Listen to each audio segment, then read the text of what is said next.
Gardiner, European, who frequently appears on this program with commentary on Europe. Niall, we've just heard that there's a growing revolt about taking in Muslim immigrants to the United States. I suspect there's going to be a revolt in Europe about taking in Muslim migrants. And you say?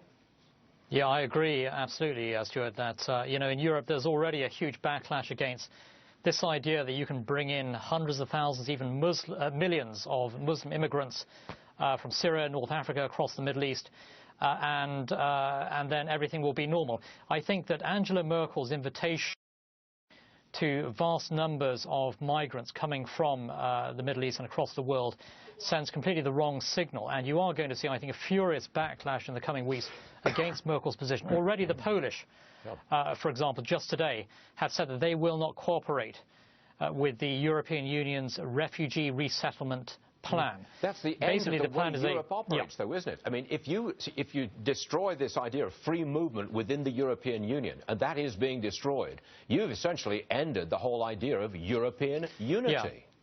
I think the Schengen agreement, the agreement between 26 countries in Europe to have open borders, the Schengen agreement, I think, is going to crumble. And Schengen really is at the heart of the European project, this idea of creating some sort of European superstate. And I think that in the wake of the Paris attacks, you are going to see a rise in calls for border controls to be reinstated. Already the French, I think, today are going to call for the suspension of the Schengen agreement.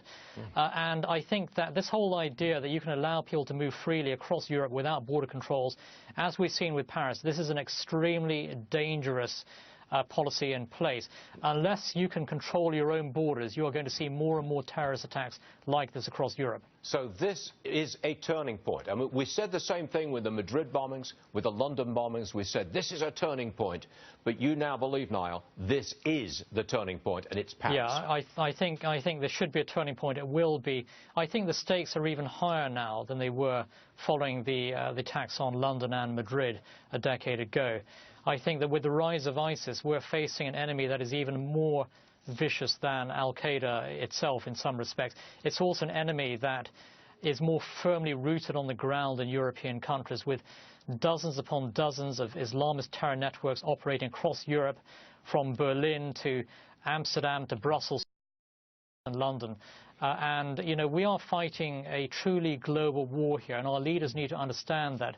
We need to emphatically defeat these Islamists at home and abroad, but especially right now on the streets of Europe. OK. Nile Gardiner, thank you very much for joining us, sir. My pleasure, Stuart.